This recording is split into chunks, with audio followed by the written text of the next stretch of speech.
大家平安，让我们一起站起来赞美我们的上帝，一起拍手。主，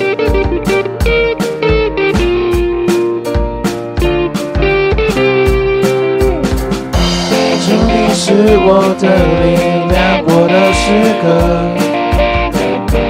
你是我山寨，我救恩的保障。我的心要单单投靠你，我主。你是我高台，你是我的坚固城。我要不住的感谢，因你无比的大爱，昨日今日到永远。我全心依靠你，虽然大地会震动，大山小山会挪移，但你心事的慈爱永远不会离开。主啊，你是我们的力量，我们的诗歌，我们只要全心来依靠你。一起来唱。主，你是我的力量，我的诗歌。你是我山寨，我救恩的保障。我的心要单单投靠你，我主。你是我高台，你是我的坚固城。我要不住的感谢，因你无比的大爱，昨日今日到永远。我全心依靠你，虽然大地会震动，大山小山会挪移，但你心事的慈爱永远不会离开。我要不住的感谢，因你无比的大爱，昨日今日到永远。我全心依靠你，虽然大地会震动，大山小山会挪移，但你心事的慈爱永远不会离开。但你心事的慈爱永远不会离开。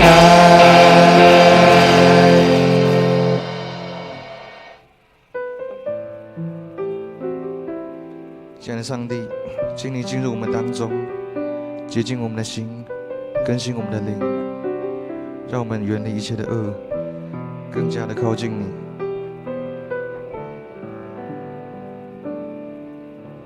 圣灵，请你来充满我心，我需要你恩膏充满我灵。圣灵啊，我好爱你，我的灵让你牵引，而每一天我要更深爱你。圣灵，请你来。圣灵，请你来充满我心，我需要你恩膏充满我灵。圣灵啊，我好爱你，我的灵让你牵引，而每一天我要更深爱你。我要追求你，主，我将生命献给你，牵引我更亲近你，你大能更新我灵，无人能与你相比。主，我仰望你的容颜，我敬拜你，在灵与真理里。圣灵，请你来充满我心，我需要你恩膏充满我灵。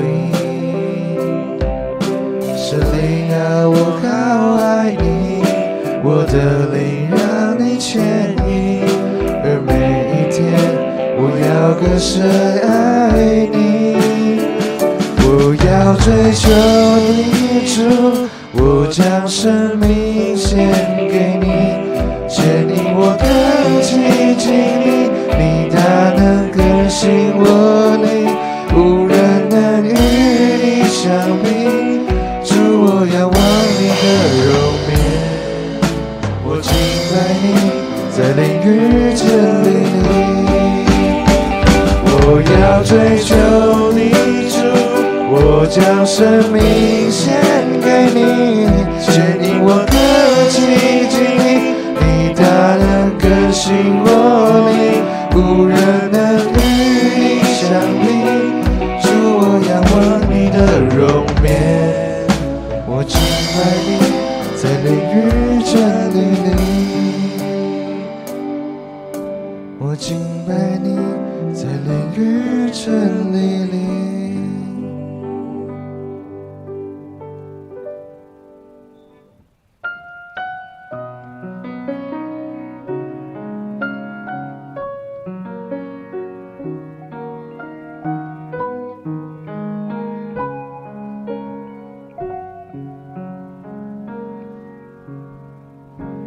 我献上一颗敬拜的心，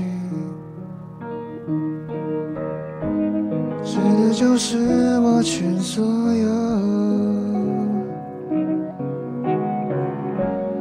每个呼吸，每个决定，都为了你。直到你再来那一天，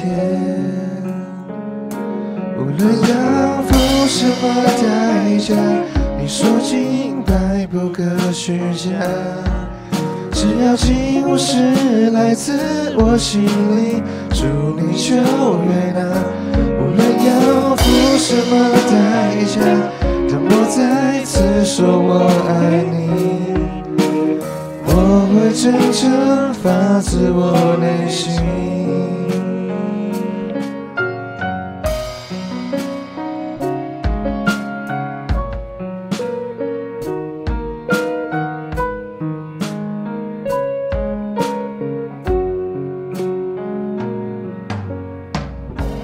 我献上一颗敬拜的心，这个就是我全所有。每个呼吸，每个决定，都为了你。直到你再来那一天，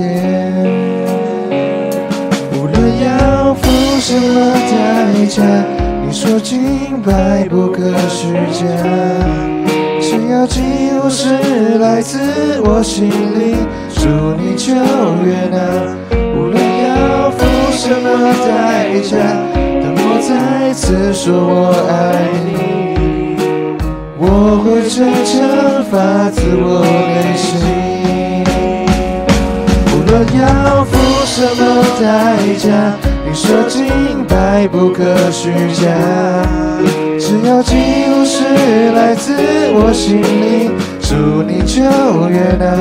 无论要付什么代价，当我再次说我爱你，我会真正发自我内心。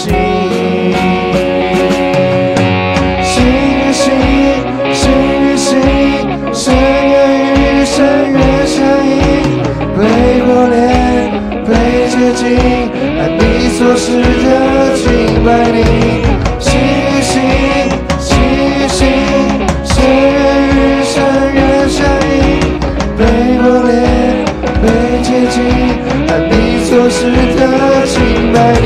心与心，心与心，深渊与深渊相依，被磨练，被洁净，你所示的敬拜。无论要付什么代价，你说敬拜不可虚假，只要尽无是来自我心里，主你就悦纳。无论要付什么代价，我再次说我爱你，我会真正发自我内心，我会爱真正发自我内心。让我们一起来祷告。亲爱的上帝，我们要向你献上我们的心，不只是在乎外在的形式，而是要把我们的全人、全心，全部都交付给你。我们的内心中常常会有发出各种的恶念，使得我们偏离你的道。请你赦免我们，洁净我们的心，带领我们远离罪恶，让我们能够活出得你喜悦的生命。孩子这样祷告，都是奉主耶稣基督的名，阿们。我们依然站立，一起用使徒信经来做信仰告白。请。我信上帝全能的父，创造天地的主。我信我主耶稣基督，上帝独生的子，因圣灵感孕，由童贞女玛利亚所生，在本丢比拉多手下受难，被钉于十字架，受死，埋葬，降在阴间。第3天从死人中复活，升天，坐在全能的父上帝的右边，将来必从那里降临，审判活人死人。我信圣灵，我信圣而公之教会，我信圣徒相通，我信罪得赦免，我信身体复活，我信永生。阿们。请坐。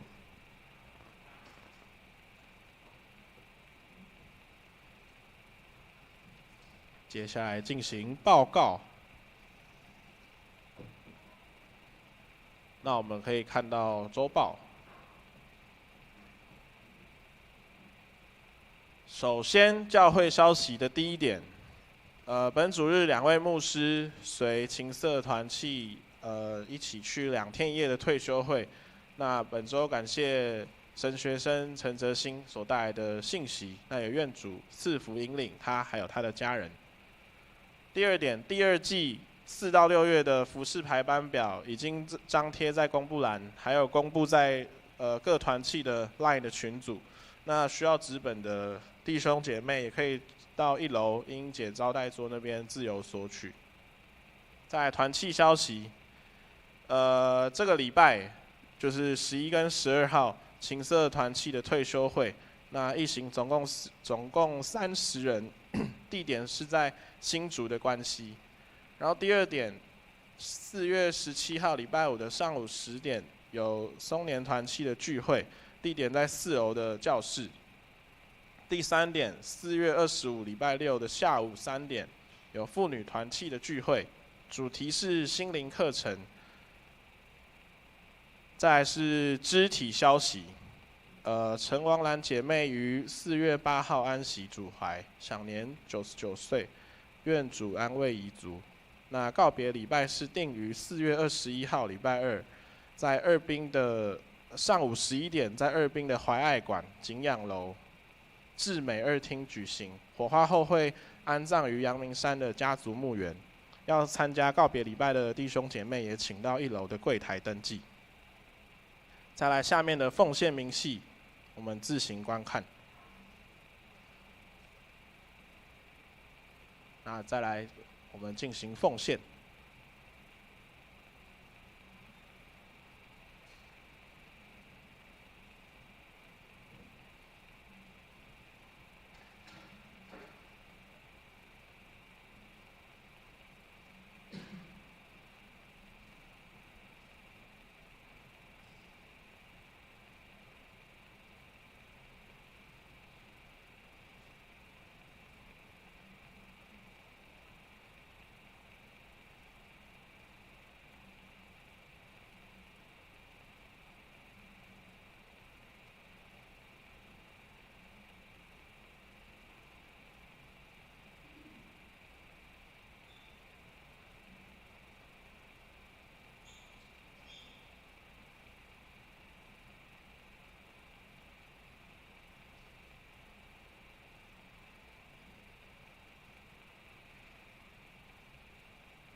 那我们一起来做奉献祷告。亲爱的天父，感谢你在这个礼拜，从头到尾都用心的看顾我们，也谢谢你让我们知道，你看重的不是我们做了多少的表面功夫，而是我们心里面那颗最真实的心。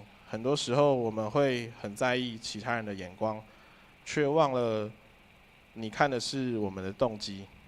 主啊，现在我们也把我们这份心意来交到你手中，不只是物质的分享，更是我们想要被你改变的心智。也求你洁净我们的内心，让我们从里面发出来的是真正良善对你的爱。愿我们在生活中的每个决定都能够荣耀你的名。让我们也要一起用你所教导的主祷文来祷告说：我们在天上的父，愿人都尊你的名为圣。愿你的国降临，愿你的旨意行在地上，如同行在天上。我们日用的饮食，今日赐给我们，免我们的债，如同我们免了人的债，不叫我们遇见试探，救我们脱离凶恶。因为国度、权柄、荣耀，全是你的，直到永远。阿们。再来圣经，这礼拜的圣经是记载在马可福音7章1到8节，还有14到23节。那我来读7章第1节，有法利赛人和几个从耶路撒冷来的文士聚集到耶稣那里，他们曾看见他的门徒中有人用不洁净的手，就是没有洗的手吃饭。法利赛人和所有的犹太人都居守古人的传统，若不按规矩洗手，就不吃饭。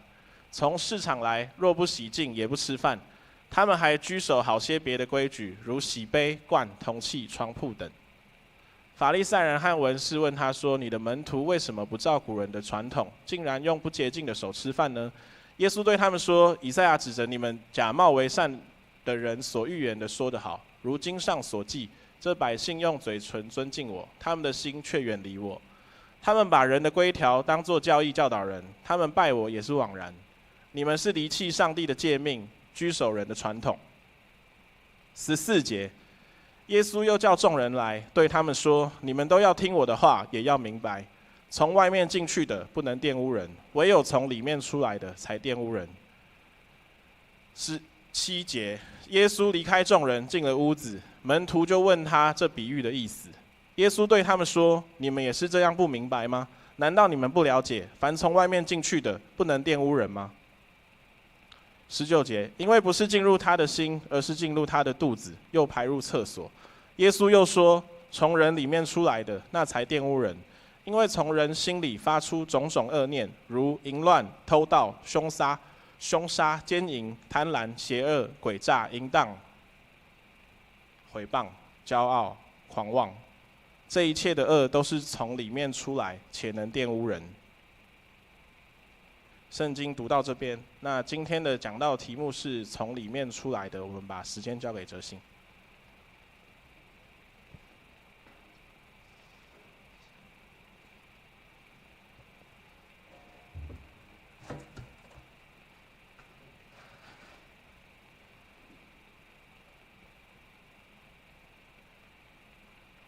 我试着离大家近一点。好，这样放眼望过去，有一个人有戴口罩。我想要请问一下，为什么你想要戴口罩？有感冒，好，谢谢。还有吗？好像没有了。后面还有位姐姐。那我要再问，公平起见，有人可以说一下为什么你今天没有戴口罩吗？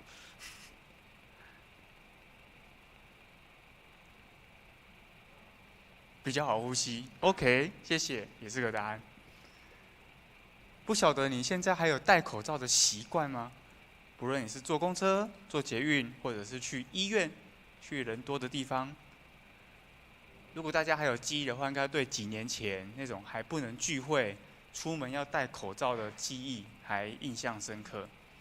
那时候没有戴口罩是蛮严重的事情，是会被罚钱的。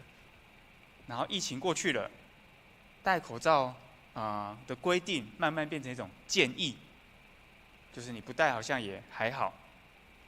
到了现在呢，戴口罩算是一种个人的选择，有人就算出门还是会戴着，他觉得习惯了。那有些人像我，可能去医院我都没有想要戴口罩，戴口罩是一个很简单、很方便的事情，而且就像刚刚那位所说的，是一种保护，保护自己也保护别人。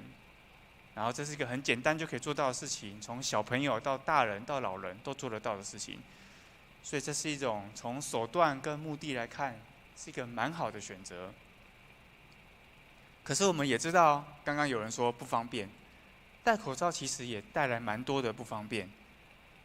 疫情那个时候是很严重疫情的那个时候，其实是夏天，很多人出门在外戴口罩，就是天哪，那个皮肤就会直接长疹子出来。如果你是在烈阳下工作的人，戴口罩对你来说可能会非常的痛苦。那如果你是耳朵听不到的人呢？是看嘴型来沟通的人呢？戴口罩基本上会让你没有办法生活。所以戴口罩这个例子可以让我们看见，一个看起来很好，实际上也发挥许多很好效果的事情，其实也有蛮多不方便，甚至是不好的一面。好跟不好是同时存在的。问题是，我们会不会只有看到好的一面，或者是我们看不到好的事情的另外一边是什么？戴口罩是这样，我们的信仰会不会也是这样？今天我们可以看马可福音的7章1到23节，我们一起来思考，人所认为的好的习惯，真的是好的吗？是对谁好呢？耶稣又怎么看待那个人所认为的好，那个好的习惯的方式？耶稣在意的到底是什么？所以在讲道的开始，我们先一起来祷告。亲爱的主耶稣，我们感谢你，谢谢你让我们在今天早上可以来到你的教会，一同来敬拜你。求主你此刻安静我们的心，帮助我们，对我们说话，也帮助我们听你所要对我们所说的话。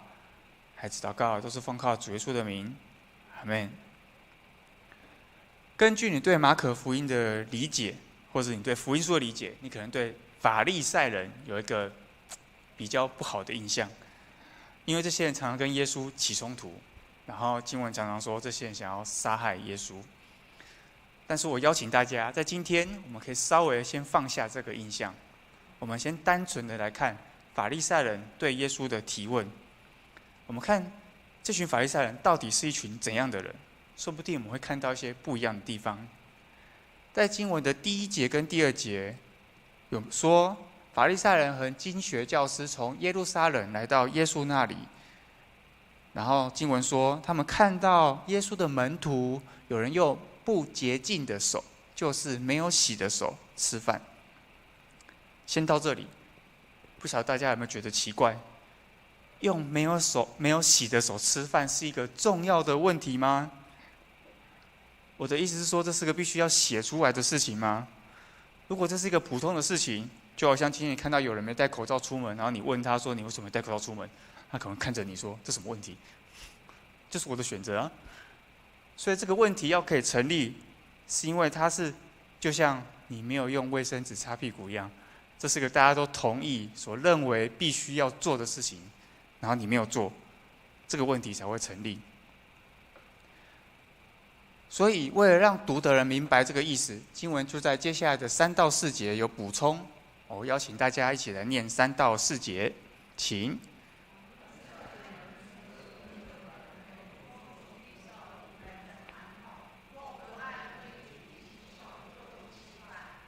从市场来，若不洗净也不吃饭。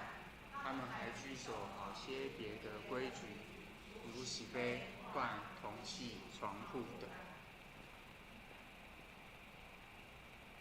所以这样子你们读过去了，可能就会明白，法利赛人问的重点是什么？重点不是没有洗手吃饭，是你为什么不照古人的传统，这个才是重点。法利赛人问耶稣问题，期待耶稣回应的，是在于为什么耶稣的学生可以不用照古人的传统。那我们接下来就会问说，那什么是古人的传统？那这段经文我来念给大家听，在出埃及记的30章18到21节。他说，要将盆放在会幕和坛中间，在盆里盛水。亚伦和他的儿子要在这盆里洗手、洗脚。他们进入会幕，或是就近坛前供职给耶和华献火祭的时候，必用水洗濯，以免死亡。他们洗手、洗脚，就免得死亡。这要做亚伦和他后代世世代代永远的定例。虽然大家没有看到经文，可是你这样听，应该可以感觉出来，法利赛人为什么想要注重洗手洗脚这个传统呢？因为他把祭司的这个规定、这个传统，执行职务之前要洗手洗脚传统，应用在其他不是祭司的人身上，应用到其他以色列人身上。为什么呢？简单来说有2个原因。第一个，法利赛人非常强调出埃及记19章5到6节所说，你们是属于我的，是祭司的国度，是圣洁的子民。这句话大家应该很熟悉。所以他们认为，如果以色列人真的是祭司的国度，如果他们真的是圣洁的子民，这样每一个以色列人都要跟祭司一样圣洁。所有用在祭司的律法，每一位以色列百姓也要照这样子的精神来遵守。这是第一个原因。第二个原因，因为法利赛人他们有个理想，刚刚我们提到，祭司会在圣殿执行职务之前要洗手，献火祭的时候会洗手。献火祭就是烤肉啦，就是会有祭物在上面，然后祭司会在这些献祭仪式完成之后会享用祭物。所以对法律上来说，他们有个理想，就是在这种不是圣殿的地方吃饭的时候，也要维持跟圣殿一样的干净。吃饭是很重要、是很神圣的事情，这个程度就好像祭司在圣殿里面享用祭物一样。所以清洗这件事情对他们来说是宗教的意义，不是卫生的意义。不晓得大家同不同意？以上这2个原因可以让法利赛人形成一个注重洗手的传统，就是经文在第4节所说，这些规定就慢慢跑出来了。事实上，他们还用这些传统做一件事情，就是分别什么是跟他们同一国的人，什么人不是。同一国就是可以跟他们一起在同一张桌子上面吃饭。那时候不是桌子就大家是握着吃，但就是一起同桌吃饭。这很好理解啊，因为如果没有这样子的话，你怎么知道这个人他在跟你一起吃饭之前有没有洗手？那如果你跟他一起吃饭，你摸到他，或是你们2个一起摸到桌上的食物，那大家就变成不洁净的人。所以他们必须用这样子的规定来分别谁可以跟他们一起吃饭。如果从这边看，我们会看到什么呢？法利赛人是因为无聊，所以发明这些规定吗？法利赛人是因为对律法无知，所以发明这些规定吗？法利赛人是因为对上帝不忠心，所以故意歪曲这些规定吗？我不晓得大家看到的是什么，说不定等一下礼拜结束，你可以跟我分享。我看到的是一群爱主、对上帝的律法很有兴趣，也很关心百姓要怎么在这个复杂、冲突的环境当中来实践律法的一群人。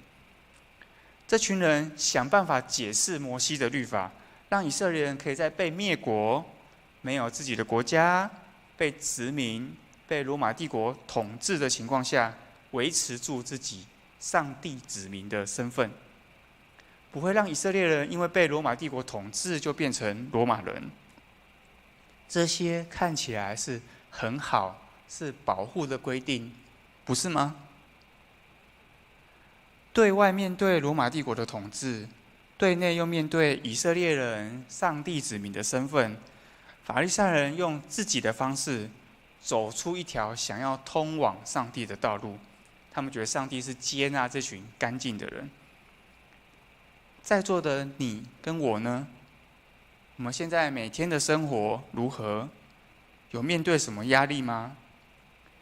在我们的日常工作，在我们的家庭，在我们的学校，我们会想办法要抓住上帝的话吗？用各种的实践，将上帝的话，那每一天活出来，就好像法利赛人觉得每吃饭要洗手这样自然的程度吗？还是说这些压力会渐渐的让我们忘记自己是上帝子民的身份？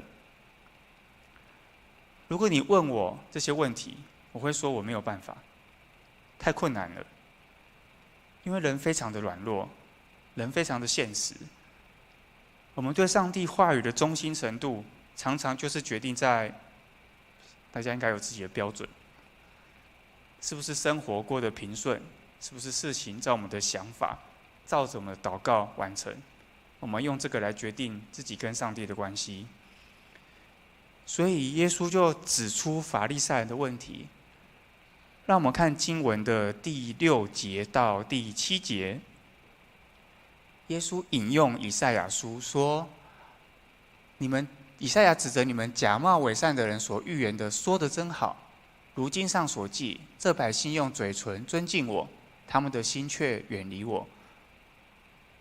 他们把人的规条当作教义教导人，所以他们拜我也是枉然。”耶稣讲话非常的直接，非常的重，不是吗？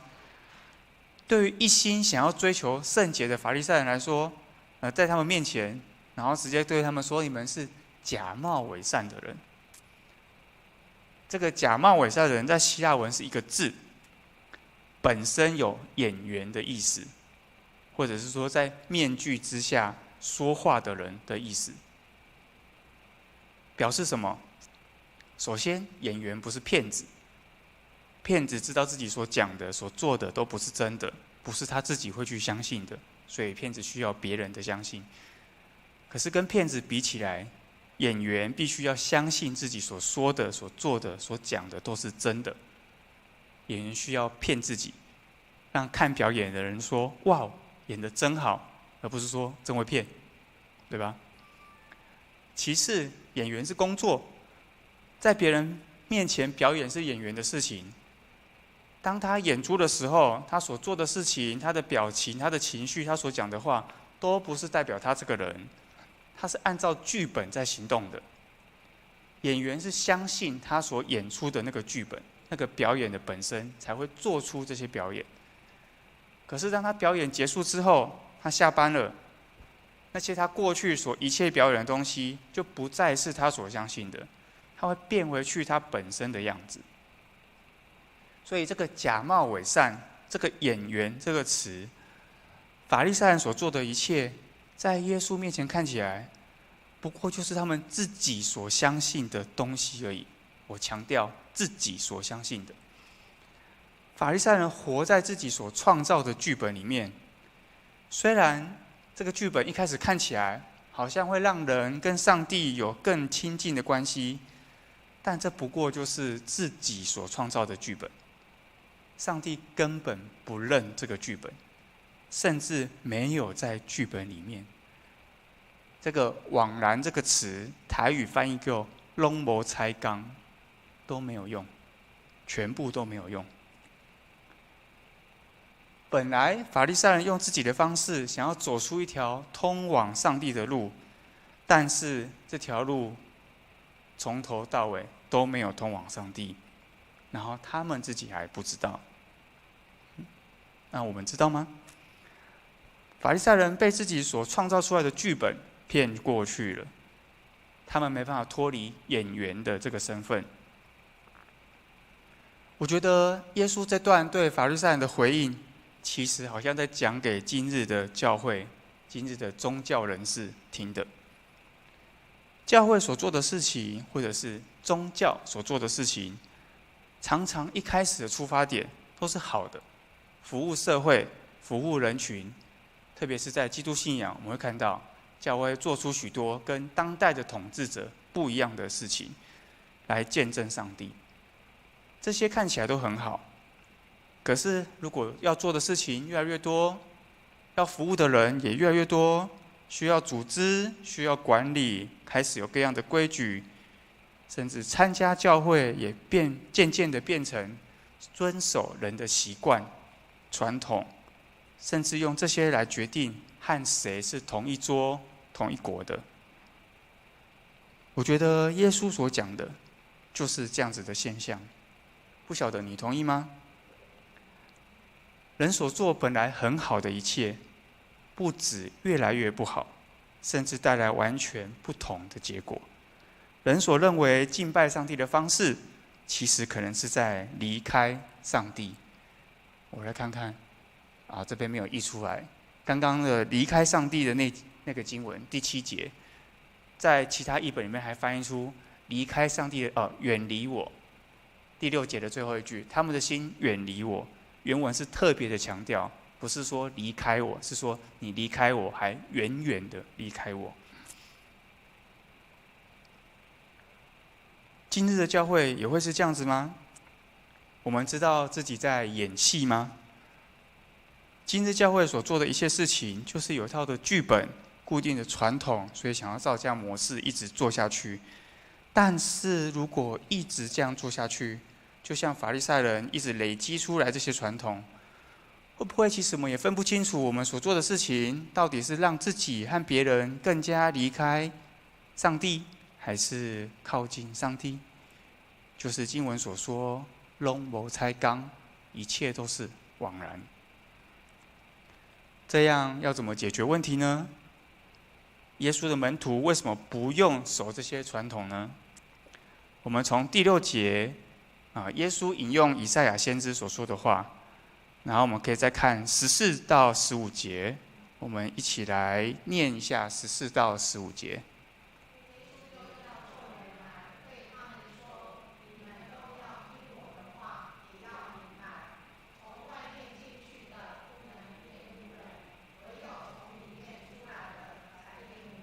好，我们再念第19节。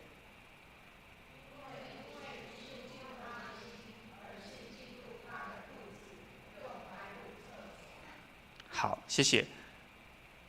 讲完这些之后，在20到23节，耶稣就举例非常多的例子。从人里面出来的，那才玷污人，因为从人心发出来的，就能玷污人。所以从刚刚这样子念起来，我不晓得你有没有发现，耶稣的重点看起来就是一个字：心。耶稣用“心”这个词，所用的“心”的这个词，在马可福音出现11次，其中3次就是在刚刚的经文，然后有8次呢，都是从耶稣的嘴巴讲出来的。我稍微的念一下，大家可以感受一下耶稣在讲什么。在2章8节，他说：“你们心里是这样议论吗？”3章5节说：“忧愁他们的心刚硬。”6章52节说：“他们的心还是顽愚。”8章17节说：“心还是顽愚。”讲了2次。10章5节说：“摩西是因为你们心硬，才写给你们这条诫命。”12到30节，12章30节说：“你们要全心全意全力爱主你的上帝。”都是耶稣嘴巴说出来的心。所以知道心很重要又如何呢？因为问题不是有没有心而已。从刚才的分析看来，法利赛人是有心的，他们对摩西的律法是非常热心的。所以更重要的问题是，这些人的心所带出来的影响。在21到23节，这边有13个名词，然后再用一切邪恶的事、一切恶来指这个13个名词。我们应该不用在这边解释这13个名词是什么意思。我们可以知道，从人的心、人的里面所出来的这些邪恶的事情，是带给人各种痛苦的。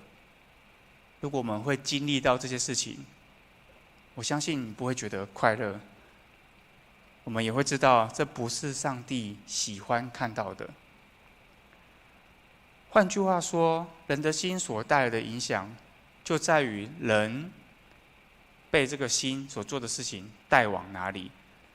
是越来越靠近上帝呢，还是离开上帝远远呢？我认为今日的经文让我们看到，刚好就是人的心可以带领人来到耶稣的面前，跟耶稣一起吃饭。刚才我们有说，法利赛人是用这些规矩来区别自己跟别人，他们只有跟自己人吃饭，他们把跟自己一样要在饭前洗手的人当作是同一国的人。但是耶稣所做的是什么？耶稣的回应就是在说，要是一个人愿意和另外一个人一起吃饭，甚至和不同国的人一起吃饭，那些你看作不干净的人一起吃饭，平常不会靠近的人一起吃饭，你就可以看出这个人的心是什么了。我们就可以看出这些人从他们里面出来的东西是什么。耶稣的选择就是和不干净的门徒一起吃饭。我相信当法利赛人问这个句子的时候，耶稣一定是在场，他们是日常生活在一起的。耶稣不是等人的心变成干净才跟他一起吃饭，耶稣完全不在意跟他一起吃饭的人到底是不是干净的人，是不是跟他同一国的人，而且不是只有吃一顿饭而已，吃完饭就离开了嘛，好像跟他没有关系。我们可以说，耶稣是知道这个世界充满种种的恶念、淫乱、偷盗、凶杀、奸淫、贪婪、邪恶、诡诈、淫荡、嫉妒、毁谤、骄傲、狂傲。耶稣是知道这一切的恶，然后选择来到这个世界，和我们一起生活。耶稣没有把自己戴上口罩，把他自己跟我们分开。耶稣没有因为人的邪恶就不跟人同一国，他是用连结，用陪伴。耶稣是让自己受到这一切邪恶的事情的影响，到一个程度，就是我们后面虽然被投影幕挡到的十字架。耶稣交出自己的生命，在这一切邪恶的事情上面，然后我们上礼拜所经历的复活。他的复活让我们看到，原来眼前这一切邪恶的事情，不是人生的剧本最后的结局。人永远可以用他的心，在这些宗教仪式之外，做出不一样的选择，而且那是一条通往上帝的路。耶稣用他的生命来呈现他的国度，欢迎什么人？这是福音，这是耶稣的心。不晓得我们在耶稣所做的这件事情上面，你看到从耶稣心里面出来的那个东西是什么吗？我们有看到吗？我们可以感受到吗？那个东西可以变成你我生命行动的理由和源头吗？所以经文虽然说不是进入他的内心，但是耶稣所做的就是他自己走入我们每一个人的内心。我想这就是耶稣所说不用守祖先传统的回答。人的心是很自由的，而且它的影响也非常的大。在讲到的一开始，我们有提到戴口罩的意义，在讲到的最后，我们也可以用戴口罩来反省思考今天的经文。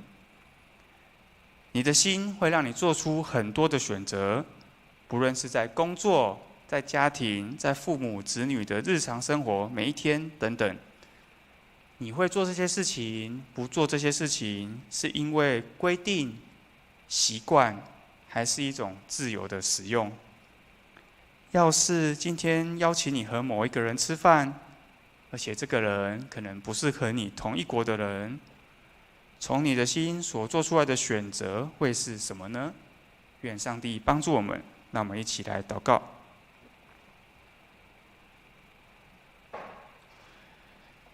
亲爱的主耶稣，还是感谢你，谢谢你再次对我们说话，也帮助我们看见你的心，你想要让我们看见的。求主你继续帮助我们，帮助我们的心愿意做出不一样的选择，选择和主你同桌吃饭，就像是你也和我们同桌吃饭一样，不计一切的代价。孩子祷告都是奉靠主耶稣的名，阿们。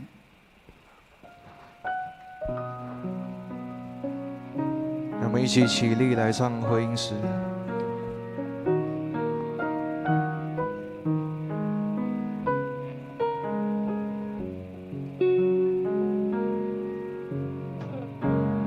我献上一颗敬拜的心，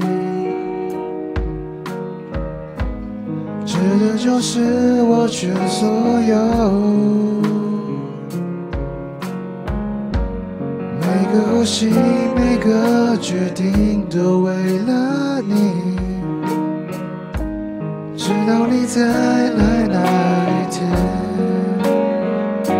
无论要付什么代价，说敬拜不可虚假，只要尽无是来自我心灵，主你就悦纳。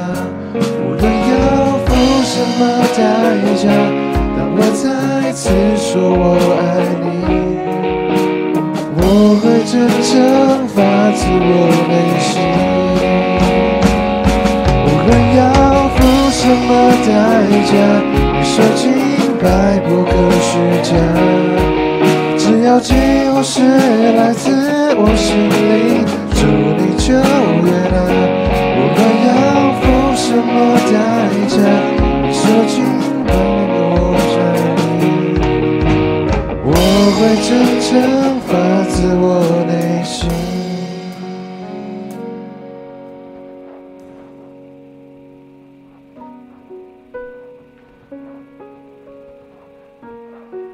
让我们一起低头来祷告。愿我主耶稣基督的恩惠、天父上帝的慈爱、圣灵的感动、交通与保守，常与我们众人同在，从今时直到永远。阿们。我们一直唱《美家》。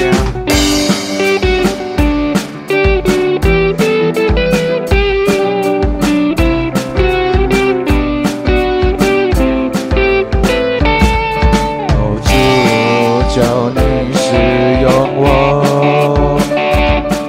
哦主再见我，是被掳的释放，瞎眼的看见，叫那受压制的自由。大声说，大步走，带着主所赐的力量，勇敢地面对每天的不一样。每天总会看，有主同行我不害怕，我要去传扬，每天都说哈利路亚。哦哦哦哦哦哦哦哦哦哦哦。Oh oh oh oh oh oh oh oh oh oh oh oh oh oh oh oh 大声说，嘿，大步走，嘿，带着主所赐的力量，勇敢地面对每天的不一样。嘿，走回家，嘿，有主同行我不害怕，我要去传扬，每天都说哈路亚，哈利路亚，哦哈利路亚，哈利路亚，哈利路亚。2场礼拜到这里结束，大家可以彼此交谊。